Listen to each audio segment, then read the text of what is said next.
So, populism and globalism, the two major forces that are currently shaping our modern day politics. One claims to fight for the people, while the other promises stability in an interconnected world. But here's a question to you all: which one is actually leading us to a better future, or perhaps to a terrible disaster? This debate isn't supposed to be theoretical, it's for defining the elections, economies, and unfortunately, global conflicts. Populism paints itself as a movement of the people against the corrupt elite, while globalism argues that interconnectivity is necessary for humanity's progress. But is it really all that simple? Or is this just another political illusion that we're all dealing with here? Now, to really get why this fight is happening, we gotta start with the basics here. And that means looking at populism for what it is, why it keeps coming back, and whether it actually delivers on its promises. Section 1. What is populism? At its core, populism is about people versus the elites.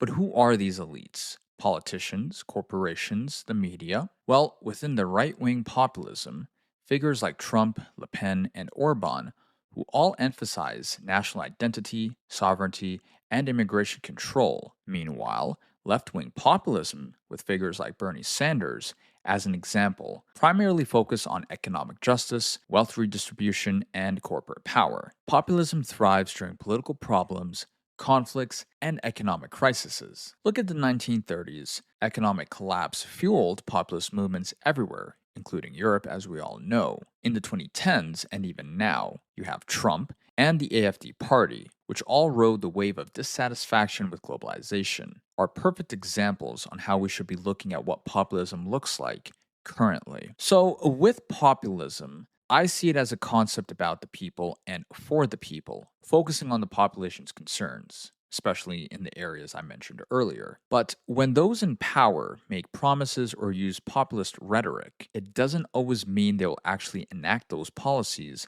their voters expected them to, or that they'll actually follow through with it at all in general, whether they got it in by the votes or through other means, as we should all know what that means. Now, I want to be fair here, though, yes, we are seeing politicians who seem very sincere in their populist messaging and are actually trying to implement policies they talk about. But unfortunately, at the same time, that's easier said than done. And I think people need to keep that in mind so as not to believe everything that they hear. As I'm sure you all know, some populist leaders have actually managed to push the policies they have promised, which is good. Take Trump, for example. Within his first 2 months in office, he is currently moving forward key policies his voters wanted, like tariffs, reinforcing the idea of only two genders, which I know is ludicrous, but this is the world we live in, and trying to seek peace in Ukraine if possible, which is debatable. That all being said, not everything can be enacted immediately, or even at all, because behind the scenes, political maneuvering would not allow such ideas to never see the light of day, unfortunately. But do populist politicians use these policies to channel the public's anger? Of course they do. It's no different from how both the left and the right use political issues to mobilize their own base for that matter. Now, one thing I have to point out here before moving on: populism is becoming more necessary in today's world. But be careful for what you wish for to those that subscribe to it. History has shown us that movements like these can spiral into anarchy or even worse, or God forbid, a dictatorship, whether it be from the right or from the left. So, what about the other side? You have the populists who claim that the globalist elites are corrupt and disconnected. But globalists themselves will argue that without international cooperation, entire economies would collapse. So let's break down what globalism actually is in all of its glory. Section 2. What is globalism? Now, with globalism, which is built on the idea of international trade, open borders, and shared governance, which creates stability, supporters argue that globalism lifts economies, fosters cooperation, and prevents conflicts. Critics say that it weakens national identity, prioritizes corporate profits, and makes countries dependent on unstable global markets. The European Union is a perfect example of this. It was designed to prevent another world war by tying all European economies all together. But over time, many saw it as an overreaching bureaucracy dictating policies to sovereign nations, which is why you saw Britain leave the EU in 2016. So, I'm going to be very blunt here. Globalism has way more problems than solutions for the world or any other country within these global or continental organizations. Because in reality, globalism doesn't benefit your average person at all. It's really just for those in power, which would be investors, politicians, and the ones who fully buy into it, of course. It's there just to push their neoliberal agenda and empower their friends and partners, giving them even more control over society. The only real net positive that I can personally think of is that it promotes interconnected economies and international cooperation. That actually might benefit a country and its people that are currently struggling, or it might just not. But even then, there are still issues that globalism cannot solve. And even if the world is too interconnected, it increases job market competition globally, which is currently what we are seeing, but also feeling as well. And let me tell you something, the globalists love this because it allows them to maximize their profits with cheaper costs at the expense of their own citizens' economic mobility. And they know exactly what they're doing here. One last thing I want to touch here.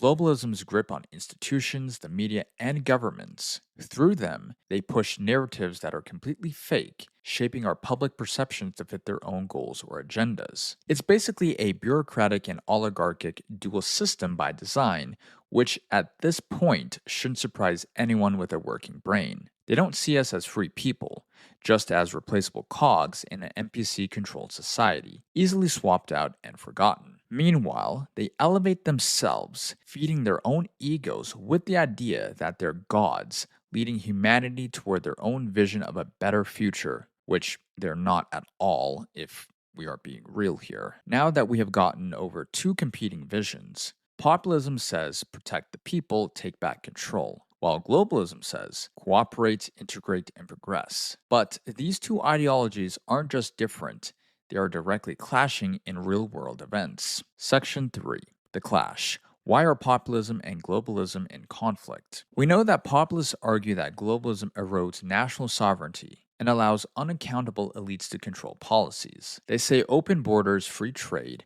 and global governance benefits corporations and politicians while leaving regular citizens behind. Look at the US-China trade war under Trump. It was an attempt to fight back against global economic dependencies, while the globalists themselves, on the other hand, argue that populism is just reactionary and oversimplifies complex problems. Protectionism sounds good on theory, but shutting out the global markets can crash economies. They warn that populist nationalism, when taken too far, can lead to authoritarianism or even war. Here's what I'll say in my opinion regarding all that. Yes, populists bring more level headed arguments against the globalists. They do often favor protectionism, tariffs, and renegotiating trade deals to benefit domestic industries.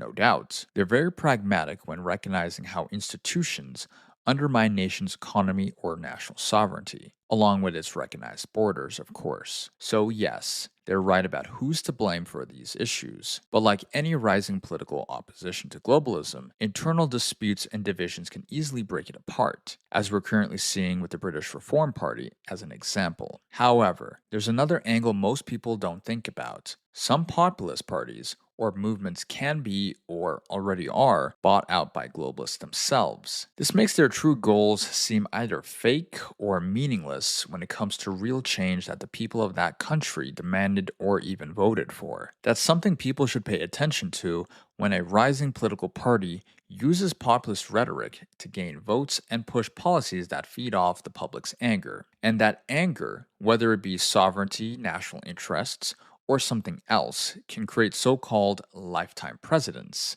if you know what I mean. Because leaders can use that anger to fuel national pride and even justify invading other countries, whether through historical grievances or just to assert dominance and or just to collect more resources, for profits of course. But beyond all of that, this ideological battle between the two, there's a bigger question that needs to be asked. Which side is actually winning? And where is this fighting taking us in the future? Section 4. Who wins? The future of populism and globalism. The world is clearly shifting. Nationalist movements are gaining ground, but global finance and technology keeps the world interdependent. Now, with the rise of China as a global power, which adds another layer, will the West turn to populism to protect itself or double down on global strategies to compete? With upcoming elections in Europe and with the Ukraine war still raging, the balance could possibly shift. Will populist leaders gain more influence? Or will global institutions reassert control? And if populism succeeds, can it actually deliver results? Or will it collapse under its own contradictions? Which is something the public should be thinking about for years to come in any given nation. Now, what I'm personally seeing on a realistic level is that populism is being co opted by the globalists, the elites, the bankers, and even other countries through blackmail and bribes. I'm sorry, but that's just how it is. It's a way for the elites to let people use populism as a temporary backlash against them. Look at what happened recently to the Reform Party in Britain. Just one example of a backlash to a terrible internal policies being co opted by one of its own leaders. Now, look, I support a real populist party with an authentic leader or president from that said party. But like I said, in this day and age, good luck with that. Take Trump. Yes, he has promised a lot and he has delivered on most things, but not on the crucial ones that actually challenge the elites, if you know what I mean. Personally, I don't want to sound so pessimistic here, but I think the current globalist institutions are going to stay intact for a while, because at the end of the day, it's never bottom up like the populist claims it to be. It's always been top down based on what the elites allow. One last example here. Look at what just happened in Romania. The courts just banned a presidential candidate from literally winning. Tell me that's not a globalist selection process, if any at all, because it is. Either way, the world is changing fast, and whether we like it or not, these two forces will keep shaping our future to come. So, to conclude on everything here, I foresee populism as something that is necessary in the world, and I hope to God it grows to where it needs to be in order to change where humanity is unfortunately heading, where I don't think anyone wants to go in terms of having computer chips in your brain, forever wars that are just non-stop and continuous, which is horrific, and just how the globalists themselves want to perceive themselves to be holier than thou and basically seeing themselves again as being gods, which they're not, nor should they. And I think us regular people need to, put them on that level of telling them, hey, you're not gods, you're just normal humans. Yes, you may know some things here and there, but you're not gods. I'm sorry. And whether the populists are, nationalists or communists or socialists or even centrists or even monarchists, surprisingly, it is a interesting thing that a lot of those people have a lot of commonality in going up against the elites, which is all fine and dandy. I don't see a problem with that. But the problem is, are people going to understand the whole top-down dynamic? Because if you cannot, then you're going to leave yourself and or that party or movement in a very stale format, because of course some people have to understand that yes, some of the elites have to get backing and of course approval, whatever those terms for the approval are, is also into debate. But I digress. That kind of stuff is needed, unfortunately, and as they say, money is power, and that is going to dictate if populism even at all succeeds, because if the elites themselves have a internal dispute, which I don't know if they have the goodness in their heart in that, but let's say they do, then perfect. If not, then it's just another means to basically keep the ones that sided with that particular party to stay. So populism thrives basically in uncertainty, while globalism thrives in stability. But the world isn't stable, which means, as we all know, this battle isn't over yet. The next decade will for sure define which ideology takes control. But here's the real question. Do either of them actually work? Which I already stated, I think we already live in globalism, so that is in a questionable state right now as well. Or are we just trapped in a cycle of elites, whether they're nationalists or been globalist, which is something I still want us to think about. What do you think, guys? Is populism a necessary correction, or is basically globalism the only way forward? Let me know in the comments, and yeah, just have any cool ideas or conversations regarding this topic. I would be more than willing to discuss it with you guys, so please comment. I'd greatly appreciate it. Whether it's crazy or smart or just tame or whatever, just comment. Have a great day, guys. Bye.